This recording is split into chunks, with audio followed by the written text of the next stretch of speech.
Il centro-sinistra torna a mettere sotto accusa Elena Donazzan, stavolta per la lettera che l'assessora regionale del Veneto ha inviato agli studenti per ricordare l'anniversario della battaglia di Nikolajewska il 26 gennaio 1943.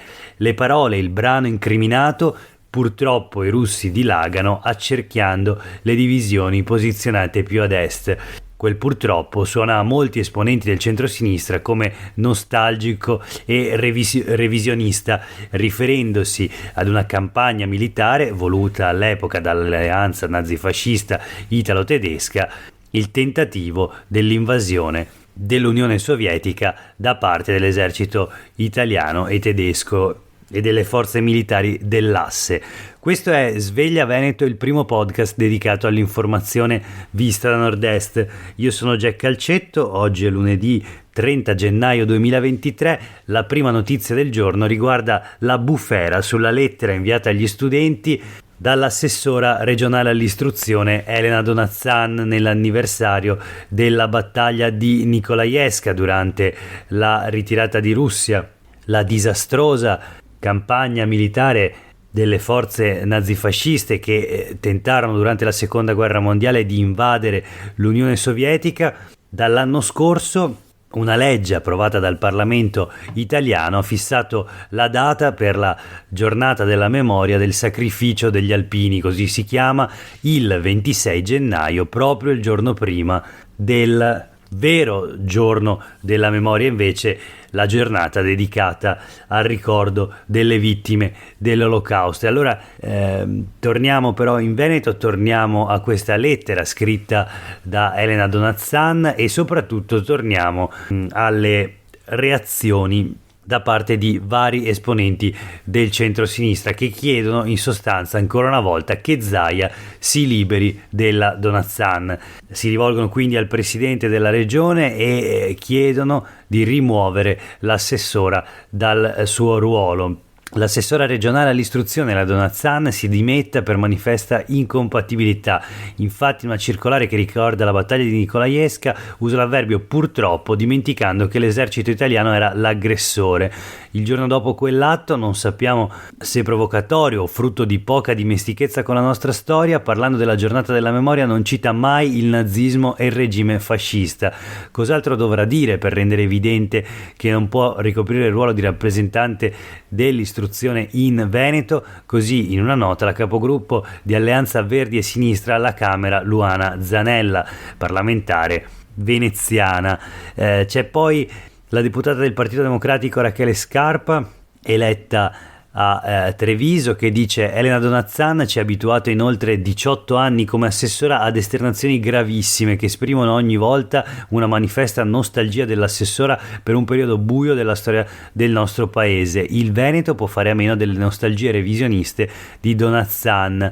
Nella lettera inviata alle scuole venete per ricordare la battaglia di Nikolajewska, Donazzan usa toni, dice Rachele Scarpa, che suonano pericolosamente apologetici del vero motivo per cui migliaia di alpini italiani furono mandati sul fronte russo, ovvero la follia aggressiva e omicida dei regimi fascista e nazista. Donazzan ha da tempo dimostrato di essere completamente inadeguata a ricoprire l'incarico di assessore. Quel purtroppo, da lei scritto nella lettera, ne abbiamo soltanto una conferma.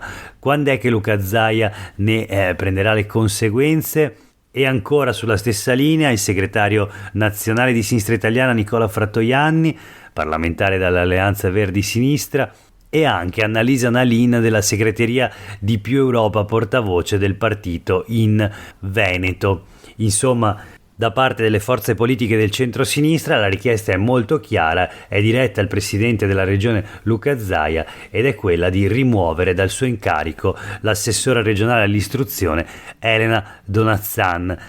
Voltiamo pagina e vediamo invece cosa dichiara in queste ore il presidente della regione Luca Zaia, appunto, proprio mentre dilaga la polemica sull'ultima trovata dell'assessora Donazzan, la polemica peraltro che raggiunge anche le pagine dei quotidiani nazionali e anche le TV e il web.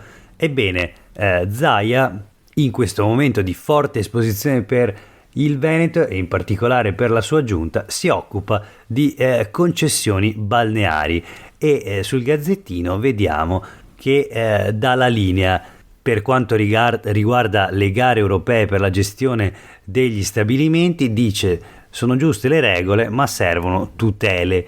E dietro questa affermazione cosa si nasconde in realtà? La difesa corporativa di una categoria, quella degli imprenditori balneari. Molto più chiara la dichiarazione successiva che troviamo sempre sul Gazzettino: i nostri imprenditori hanno investito, mi inquieta non sapere in che mani finiranno gli stabilimenti. La Costa Veneta fa da traino all'intero comparto con un valore aggiunto di 4,4 miliardi, siamo la Riviera d'Italia. Ma poi cosa dice alla fin fine Luca Zaia? Finché le concessioni balneari saranno in mano agli imprenditori del nostro territorio, il sistema funzionerà. Se andranno ad altri non sappiamo chi siano e ciò mi inquieta.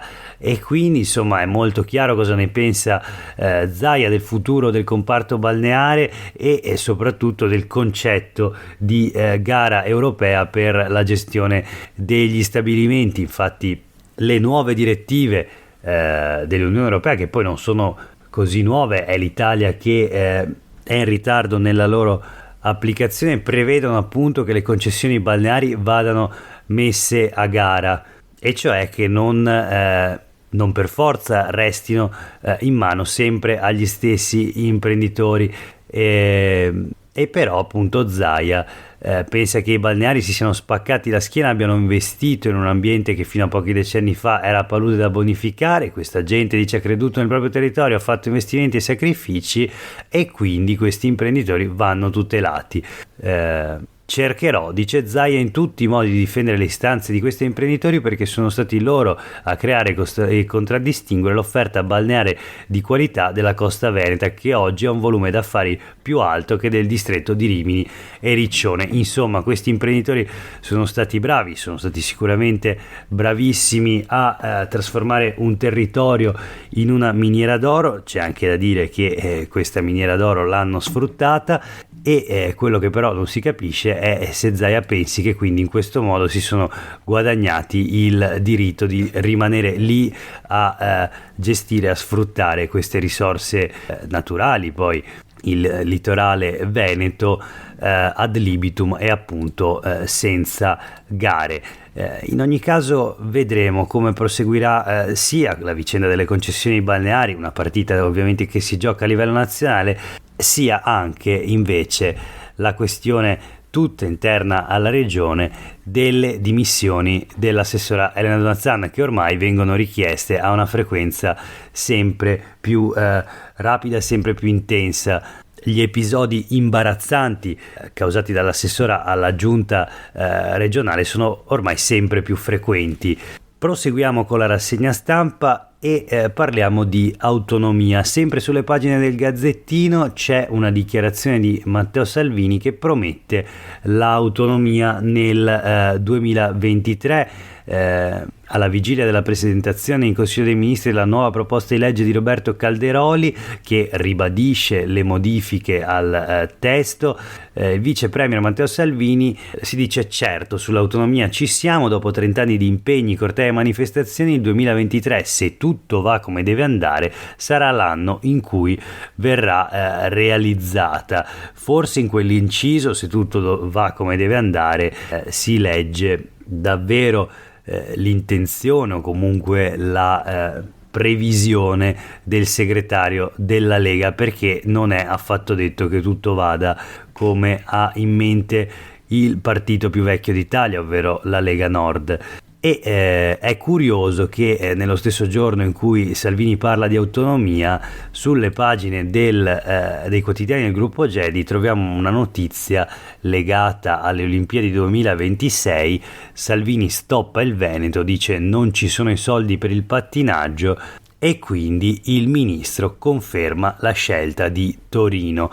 Caro Luca, inteso Luca Zaia, i soldi per l'Oval non ci sono. Questa in sostanza la risposta al presidente Zaia da parte del ministro delle infrastrutture Matteo Salvini, che ieri ha ricandidato Torino e il Piemonte per le gare olimpiche di pattinaggio veloce, quelle a cui ha rinunciato, per capirci, Trento sull'altopiano di Pinè. Ne parlavo con Fontana, ha detto Salvini: se in Lombardia, Veneto, Trentino non hanno la disponibilità e i soldi per il pattinaggio, bene, altrimenti c'è sempre la disponibilità di Torino e del Piemonte. Ecco, la vicenda delle Olimpiadi invernali del 2026 si fa sempre più intricata quando mancano solo 3 anni al grande evento, un grande evento che avrà sicuramente un impatto notevole e per molti aspetti problematico per il nostro territorio. Lo dice la magistratura, che invita alla massima attenzione e mette in guardia rispetto al rischio di infiltrazioni criminali all'interno dei lavori naturalmente che verranno eseguiti per le Olimpiadi. Ma lo dicono anche gli ambientalisti e le forze politiche più attente alle questioni dell'ambiente e del clima, che ad esempio in Veneto mettono fin dall'inizio nel mirino il progetto della nuova pista da bob, l'ennesima colata di cemento sulle montagne bellunesi, un progetto destinato poi all'abbandono secondo appunto gli ambientalisti, un progetto peraltro che diventa sempre più costoso. Il conto è salito forse fino alla cifra di 100 milioni di euro per una pista da bob dove già ce n'era una che già era abbandonata, questo appunto nel bellunese. Ma voltiamo pagina, torniamo sui quotidiani del gruppo Gedi, in particolare sul Mattino di oggi, il Mattino di Padova, dove si parla delle dimissioni, sostanzialmente le dimissioni di massa, posto fisso l'esercito dei 16.000 che lo lascia. Sono in prevalenza tecnici iperspecializzati, dimissioni volontarie per 33.000, in crescita sul 2020. Nel frattempo anche, per fortuna, assunzioni in aumento. I dati sono riferiti al padovano e appunto riguardano in particolare lavoratori a tempo indeterminato che lasciano il posto fisso e ne trovano subito un altro. Saldo positivo tra cessazioni e occupazioni, con 7.000 nuove posizioni nel corso del 2022. Sembra quindi che il 2022 sia stato un anno trionfale per il mercato del lavoro, almeno stando ai dati pubblicati dalla regione. La CGIL tuttavia rileva come il fenomeno delle dimissioni non vada sottovalutato e interessi una categoria ben precisa: gli adulti tra i 30 e i 45 anni con competenze tecniche specifiche molto richieste. E per quanto riguarda i nuovi posti di lavoro, si tratta per lo più di posti a tempo determinato. Infine, l'ultima notizia di oggi, sempre sui quotidiani del gruppo Gedi, sono state pubblicate le dichiarazioni dei redditi 2021 dei parlamentari. Tra gli eletti in Veneto la più ricca è l'ex presidente del Senato Maria Elisabetta Alberti Casellati. Dietro di lei l'attuale ministro alla giustizia Carlo Nordio, esponente di Fratelli d'Italia. Per oggi è davvero tutto, grazie per aver ascoltato questa puntata di Sveglia Veneto. A tutte e tutti voi una buona giornata.